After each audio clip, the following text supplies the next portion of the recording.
এদিকে বাংলাদেশ উইন্ডিজ প্রথম টি-20 দেখতে চট্টগ্রামের বীরশ্রেষ্ঠ শহীদ ফ্লাইট লেফটেন্যান্ট মতিউর রহমান স্টেডিয়ামে দেখা গেছে দর্শকদের ভিড়। ম্যাচ উপভোগ করতে বিকেল থেকে স্টেডিয়ামের চারপাশে ভক্তদের উপস্থিতি ছিল লক্ষ্য করার মতো। সময় গড়ানোর সাথে সাথে ভিড় বাড়তে থাকে। স্টেডিয়ামের প্রবেশ পথে দেখা যায় দর্শকদের লম্বা লাইন। টিকিট কালোবাজারি ঠেকাতে সব টিকিট অনলাইনে বিক্রির সিদ্ধান্ত নেয় বিসিবি। তারপরও টিকিট কালোবাজারির অভিযোগ অনেকের, যার ফলে এক পর্যায়ে স্টেডিয়ামের আশপাশে বোর্ডের বিরুদ্ধে স্লোগান দেন অনেক সমর্থক। পরে আইনশৃঙ্খলা বাহিনীর সদস্যরা পরিস্থিতি সামাল দেন।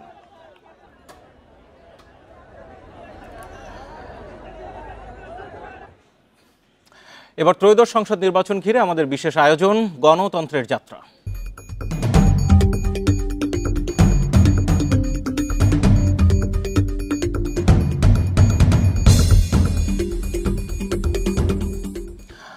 5 স্তরে যাচাই বাছাইয়ের মাধ্যমে এবার জাতীয় নির্বাচনের প্রার্থী চূড়ান্ত করবে বিএনপি। প্রতিটি আসরে দলের বাইরের অরাজনৈতিক ব্যক্তিদের কাছ থেকেও মতামত নেওয়া হচ্ছে, যা সরাসরি তত্ত্বাবধান করছেন ভারপ্রাপ্ত চেয়ারম্যান তারেক রহমান। আর এরই মধ্যে শুরু হয়েছে বিএনপির মনোনয়ন প্রত্যাশীদের সাক্ষাৎকার।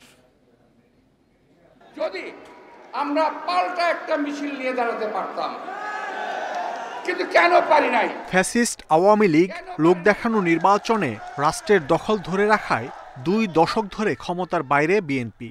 জুলাই অভ্যুত্থানে ফ্যাসিবাদ পতনের পর এখন নতুন উদ্যমে রাজনৈতিক কর্মকাণ্ড পরিচালনা করছে দলটি।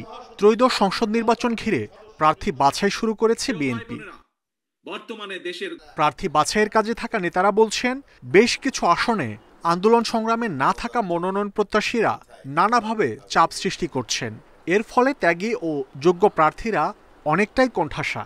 বসন্তের কোকিলের মতো এসে হঠাৎ করে এখন দলের সুবিধা নিতে চাবে, এরা মনে হয় খুব বেশি সুবিধা করতে পারবে না। যে মাঠে ছিল না, যাকে আন্দোলন সংগ্রাম দেখলাম না, যার বিরুদ্ধে একটা মামলা পর্যন্ত নাই, যারা আতাত করে চলছে গত সরকারের সময়, তাদেরকে প্রার্থী দিলে স্বাভাবিকভাবে মাঠে একটা ব্যাপক প্রতিক্রিয়া তৈরি হবে। এই প্রতিক্রিয়াটা তৈরি হোক, এটা আমাদের দল চাবে না।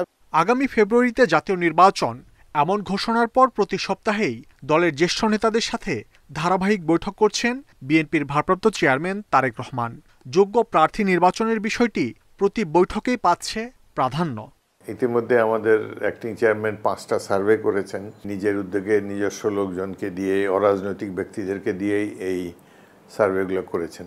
তো আশা করি আমরা সঠিক চিত্রই আমাদের সামনে উঠে আসবে এবং সঠিক ব্যক্তিকেই আমরা মনোনয়ন দিতে পারবো। যারা এমপি ইলেকশনে নমিনেশন পাবে না তাদেরকে জাতীয়ভাবে বিভিন্নভাবে মূল্যায়ন করার সুযোগ থাকে। মনোনয়ন চূড়ান্ত করতে দলের চেয়ারপারসনের গুলশান কার্যালয়ে বিভাগ ভিত্তিক মনোনয়ন প্রত্যাশীদের সাক্ষাৎকার নিচ্ছেন বিএনপির ভারপ্রাপ্ত চেয়ারম্যান সহ জ্যেষ্ঠ নেতারা। ত্রয়োদশ জাতীয় সংসদ নির্বাচন ঘিরে প্রার্থী বাছাইয়ে বিএনপি এবার যেসব পদ্ধতি অনুসরণ করছে, তাতে দলটির নেতারা মনে করছেন এবার যোগ্য এবং ত্যাগীরাই পাবেন ধানের শীষ প্রতীক, আর সুষ্ঠু ও গ্রহণযোগ্য ভোটে ক্ষমতায় আসবে বিএনপি। মাহমুদ শরীফ, ইন্ডিপেন্ডেন্ট নিউজ, গুলশান, ঢাকা। ফ্যাসিবাদ বিরোধী আন্দোলনে সক্রিয় দলগুলোকে নিয়ে বৃহৎ জোট গঠন হতে পারে বলে জানিয়েছেন বিএনপির স্থায়ী কমিটির সদস্য সালাউদ্দিন আহমদ। যুবদলের প্রতিষ্ঠাবার্ষিকীতে জিয়াউর রহমানের সমাধিতে শ্রদ্ধা নিবেদন শেষে এই কথা জানান। মনোনয়নের ক্ষেত্রে জনবান্ধব প্রার্থী সর্বোচ্চ গুরুত্ব পাবেন। ঐক্যবদ্ধভাবে ধানের শীষের পক্ষে কাজ করার আহ্বানও জানান তিনি। যুবদলের ৪৭তম প্রতিষ্ঠাবার্ষিকী উপলক্ষে শহীদ রাষ্ট্রপতি জিয়াউর রহমানের সমাধিতে শ্রদ্ধা জানায় রাজধানীর বিভিন্ন ইউনিটের যুবদল নেতাকর্মীরা। স্লোগান আর মিছিলে মুখর হয়ে ওঠে পুরো এলাকা। যুবদল নেতাকর্মীরা বলেন, জিয়াউর রহমানের হাতে গড়া সংগঠন ভবিষ্যতে তরুণদের কল্যাণে কাজ করবে। দল থেকে যাকে মনোনয়ন দেওয়া হবে তার সঙ্গে অন্যান্য প্রতিদ্বন্দ্বী প্রার্থী যারা থাকবেন তারা একত্রে কাজ করবে। যাদের সাথে জনগণের সাথে সামাজিকভাবে যোগাযোগ আছে, সম্পর্ক আছে, তাদেরকে তিনি খোঁজখবর নিয়ে তিনি মনোনয়ন দিবেন। বিএনপির স্থায়ী কমিটির সদস্য সালাউদ্দিন আহমেদ জানান, ফ্যাসিবাদ বিরোধী রাজনৈতিক দলগুলোকে নিয়ে বৃহৎ জোটের পরিকল্পনা করছে বিএনপি। যাদের সাথে আমরা যুগপৎ আন্দোলন করেছি এবং অন্যান্য একটা বৃহৎ জোটের জন্য আমরা চিন্তা করছি, সবাইকে নিয়ে ঐক্যবদ্ধভাবে যাতে আমরা আগামীতে এই নির্বাচনে বৈতরণে পার হতে পারি। তবে জাতির মধ্যে ঐক্যটাই হচ্ছে আমাদের সবচেয়ে বড় শক্তি। আগামীর বাংলাদেশ তারুণ্য নির্ভর হবে জানিয়ে বিএনপির এই নেতা বলেন, যুবকদের রাজনৈতিক ভাবনাকে ধারণ করে সামনের দিনে কর্মসূচি নেবে বিএনপি। ইনশাআল্লাহ এই দেশ একটি তারুণ্য নির্ভর বাংলাদেশ হবে, যুবকদের কর্মসংস্থান নির্ভর বাংলাদেশ হবে, যুবকদের এবং তারুণ্যের চিন্তা চেতনা নির্ভর, প্রযুক্তি নির্ভর, মেধা নির্ভর বাংলাদেশ নির্মাণ হবে। রাজধানীর বাইরেও বিভিন্ন জেলায় উৎসাহ উদ্দীপনার মধ্য দিয়ে উদযাপন হয় যুবদলের ৪৭তম প্রতিষ্ঠাবার্ষিকী। Rifat Alam, Independent News, Dhaka. ত্রয়োদশ সংসদ নির্বাচনের ভোট কেন্দ্রের চূড়ান্ত তালিকা প্রকাশ করেছে নির্বাচন কমিশন। এবার ৪২,৭৬১টি কেন্দ্রে চলবে ভোট গ্রহণ, যেখানে মোট ভোট কক্ষ থাকবে ২,৪৪,৬৪৯টি। সোমবার দুপুরে আগারগাঁও নির্বাচন কমিশন ভবনে ব্রিফিংয়ে ইসির সিনিয়র সচিব আখতার আহমেদ এসব তথ্য জানান। এ সময় এনসিপিকে শাপলা প্রতীক না দেওয়ার সিদ্ধান্ত বহাল আছে বলেও জানান তিনি। সোমবার ত্রয়োদশ সংসদ নির্বাচনের জন্য ভোট কেন্দ্রের চূড়ান্ত তালিকা প্রকাশ করেছে কমিশন। ইসির তথ্য অনুযায়ী এবার মোট ভোটার ১২,৬১,৬১,২০১ জন। গড়ে ৩,০০০ ভোটারের জন্য একটি করে কেন্দ্র নির্ধারণ করেছে কমিশন। এবার ৪২,৭৬১টি কেন্দ্রে চলবে ভোট গ্রহণ, যেখানে ভোটকক্ষ থাকবে ২,৪৪,৬৪৯টি। অস্থায়ী কেন্দ্র থাকবে ১৪টি এবং অস্থায়ী কক্ষের সংখ্যা ১২,০০০। পুরুষদের ভোট কক্ষ ১,১৫,১৩৭টি এবং নারী ভোট কক্ষ ১,২৯,৬০২টি।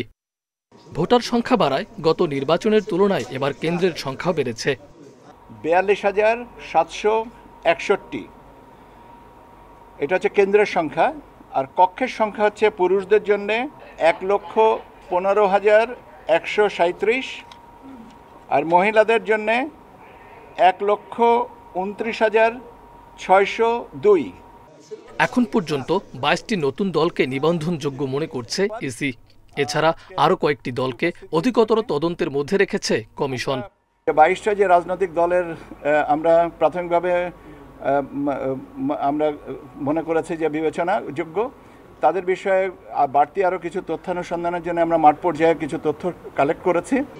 নির্বাচনে পর্যবেক্ষক সংস্থার সংখ্যা এবং আরপিও সংশোধন নিয়ে পরবর্তীতে সিদ্ধান্ত হবে বলে জানান আখতার আহমেদ। এছাড়া এনসিপিকে শাপলা প্রতীক না দেওয়ার আগের সিদ্ধান্ত বহাল রেখেছে কমিশন। মাহফুজার রহমান মিলন, ইন্ডিপেন্ডেন্ট নিউজ, ঢাকা। সংস্কার ও নীতিমালা তৈরির কাজ নভেম্বরের মধ্যে শেষ হচ্ছে না। অন্তর্বর্তী সরকারের এক বিবৃতিতে এই তথ্য জানানো হয়েছে। এতে বলা হয়েছে, নির্বাচিত সরকারকে দায়িত্ব হস্তান্তর না করা পর্যন্ত উপদেষ্টা পরিষদ নিয়মিত দায়িত্ব পালন করে যাবে। উপদেষ্টা পরিষদের বৈঠকও নিয়মিত অনুষ্ঠিত হবে। এ বিষয়ে গণমাধ্যমে প্রকাশিত তথ্যের জের ধরে বিভ্রান্তি তৈরি হওয়ায় সরকারের পক্ষ থেকে এই ব্যাখ্যা দেওয়া হলো।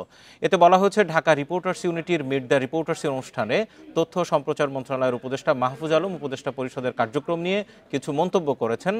এ নিয়ে বিভ্রান্তি দেখা দিলে তা দূর করতে বিবৃতি দিল অন্তর্বর্তী সরকার। জুলাই আন্দোলন ঘিরে ভুয়া মামলায় ৩৭২ জনকে অব্যাহতি দিয়েছে পুলিশ। সোমবার আপিল বিভাগকে পুলিশের চূড়ান্ত প্রতিবেদনের কথা জানায় রাষ্ট্রপক্ষ। এদিকে আওয়ামী লীগ নেতা হানিফ সহ ৪ জনের বিরুদ্ধে মানবতাবিরোধী অপরাধের অভিযোগ গঠনের শুনানি করেছে প্রসিকিউশন। এছাড়া রামপুরায় ছাদের কার্নিশে ঝুলে থাকা যুবককে গুলি ও ২ জনকে হত্যার ঘটনায় সাক্ষ্য দিয়েছেন শিশু মুসার বাবা। ছেলের খুব স্বপ্ন ছিল প্লেন চালাবে, কিন্তু স্বপ্ন বড় হয় না, সত্যি হবে। আইসক্রিম খেতে বাবা মুস্তাফিজ আর দাদি মায়া ইসলামের হাত ধরে বাসার নিচে নেমেছিল ৫ বছরের বাসিত খান মুসা। ঠিক তখনই পুলিশের গুলি। মুসার মাথা ভেদ করে গুলি গিয়ে লাগে দাদির পেটে। পরদিন হাসপাতালে মারা যান দাদি। মুসা বেঁচে থাকলেও স্বাভাবিক জীবন আগের মতো নেই। এখন আর কথা বলতে পারে না, নিজের পায়ে হাঁটাও অসম্ভব। শিশুটির ডান পাশ সম্পূর্ণ অবশ হয়ে গেছে। 2 দফায় সিঙ্গাপুরে চিকিৎসা দেওয়া হলেও পুরোপুরি সুস্থ করা যায়নি তাকে। আমার মা তো মারা গেছে, ছেলেটার যাতে উন্নত চিকিৎসা হয়, ওর কোনো চিকিৎসাতে যাতে কোনো প্রকার অবহেলিত না হয়, এতটুকু আমার সরকারের কাছে দাবি। যারা আমার মাকে হত্যা করেছে এবং আমার ছেলের এই অসুস্থতার জন্য যারা দায়ী, তাদের কঠোর একটি শাস্তি হোক, সেটাই আমি আদালতের কাছে চেয়েছি। রামপুরায় গুলি করে 2 জনকে হত্যার মামলায় সোমবার সাক্ষ্য দেন মুস্তাফিজ। আদালতে বলেন, তার মা ও সন্তানের এমন পরিণতির মুখে ফেলা সবার বিচার চান। প্রসিকিউশন জানায়, পুলিশের নির্বিচার গুলিতে তখন ঘরেও নিরাপদ ছিল না কেউ। এই জেলার মধ্যে থেকে ফুটে উঠেছে যে এই যে 19 জুলাই এবং এর আশপাশে কয়েকটি দিন ঢাকা শহরে এই আন্দোলনে পুলিশ এবং তৎকালীন সরকারের বাহিনী কিভাবে নির্বিচারে নিরীহ নিরস্ত্র ছাত্র জনতার উপরে গুলি করেছিলেন। ট্রাইব্যুনালে তদন্ত শেষে যে রিপোর্ট দিয়েছি এবং বাংলাদেশের পত্রপত্রিকা সহ সারা দেশে জুলাই গণঅভ্যুত্থানের যে রিপোর্ট এসেছে সেই রিপোর্টের সত্যতাই আজকে এই সাক্ষীর মাধ্যমে প্রস্ফুটিত হয়েছে। এদিকে ট্রাইব্যুনাল 2-এ মানবতাবিরোধী অপরাধের আরেক মামলায় আওয়ামী লীগ নেতা মাহবুবুল আলম হানিফ সহ 4 জনের বিরুদ্ধে অভিযোগ গঠনের শুনানি হয়। প্রথম দিনে রাষ্ট্রপক্ষ অভিযোগ তুলে ধরে বিচার শুরুর আবেদন করে। এ বিষয়ে পরবর্তী শুনানি মঙ্গলবার। এছাড়া গণঅভ্যুত্থানের ভুয়া মামলা নিয়ে পুলিশের চূড়ান্ত প্রতিবেদন সোমবার আপিল বিভাগে দাখিল করে রাষ্ট্রপক্ষ। জানায় এসব মামলায় 372 জনকে অব্যাহতি দেয়া হয়েছে। Adilur Rahman, Independent News, Dhaka. পাকিস্তানি বাংলাদেশি পণ্যের শুল্ক কোটামুক্ত সুবিধা চেয়েছে ঢাকা। সকালে দুই দেশের নবম যৌথ অর্থনৈতিক কমিশনের বৈঠকে এই দাবি জানায় বাংলাদেশ। বৈঠকে কৃষি গবেষণা, হালাল ফুড, তথ্য প্রযুক্তি ও নৌ পরিবহন সহ কয়েকটি বিষয়ে সমঝোতা স্মারক নিয়ে আলোচনা হয়েছে। দীর্ঘ 20 বছর পর বাংলাদেশ ও পাকিস্তানের মধ্যে নবম যৌথ অর্থনৈতিক কমিশনের এ বৈঠক। দুই দেশের মধ্যে দ্বিপাক্ষিক বাণিজ্য ও অর্থনৈতিক সহযোগিতা বাড়ানোর লক্ষ্যেই এ আলোচনা। প্রায় 3 ঘন্টার বৈঠক শেষে গণমাধ্যমের সঙ্গে কথা বলেন অর্থ উপদেষ্টা সালেউদ্দিন আহমেদ আর পাকিস্তানের জ্বালানি মন্ত্রী আলী পারভেজ মালিক। অর্থ উপদেষ্টা জানান, নৌ চলাচল, আকাশপথের যোগাযোগ বাড়ানো সহ বেশ কিছু বিষয়ে আলোচনা হয়েছে। চেষ্টা চলছে সার্ককে পুনরুজ্জীবিত করার। সাউথ এশিয়াতে আরও অন্যান্য দেশ আছে, আমরা যদি এইরকমভাবে কোঅপারেট করতে পারি সবার জন্য বেটার হবে। এটা কিছুটা আমাদের এখনো হয় না এতটা। আমরা সার্ককে চেয়েছিলাম একটু শক্তিশালী করতে, সার্কটা এখনও উইক। আমরা ভেবেছি সার্ক এবং এর বিয়ন্ড দ্যাট আমরা যদি যেতে পারি এরকম কোঅপারেশন প্রত্যেক দেশের সাথে আলোচনা করে আমরা করব। পাকিস্তানের জ্বালানি মন্ত্রী জানান, দুই দেশের জনগণের মধ্যে সম্পর্ক বাড়াতে আলোচনার উদ্যোগ নেওয়া হয়েছে। এটা করা গেলে দ্বিপাক্ষিক সম্পর্ক আরও মজবুত হবে। সবাই বাংলাদেশ থেকে পাট, ওষুধ পাকিস্তানের রপ্তানির বিষয়েও আলাপ হয়। As you know, jute is something that Pakistan continues to import. পাকিস্তানের অনেক পাট আমদানি করতে হয়। বাংলাদেশ থেকে পাট ও ওষুধ নিতে আগ্রহী আমরা। এই বৈঠকের কারণে দুই দেশের জনগণের মধ্যে সম্পর্ক আরও বাড়বে। অর্থনৈতিক সম্পর্ক বিভাগ জানায়, 2024-25 অর্থ বছরে বাংলাদেশ পাকিস্তান থেকে $787 মিলিয়ন পণ্য আমদানি করেছে, আর পাকিস্তানে বাংলাদেশ রপ্তানি করেছে মাত্র $80 মিলিয়ন পণ্য। সেই হিসাবে দেশটির সঙ্গে বাণিজ্য ঘাটতি রয়েছে প্রায় 10 গুণ। আল আমিন হোসেন, ইন্ডিপেন্ডেন্ট নিউজ, ঢাকা। সংবাদ সন্ধ্যা আজ এ পর্যন্ত। এতক্ষণ সাথে থাকার জন্য ধন্যবাদ। ফেসবুক, ইউটিউব আর এক্স অ্যাকাউন্টে আরও সংবাদ রয়েছে, দেখতে পাবেন।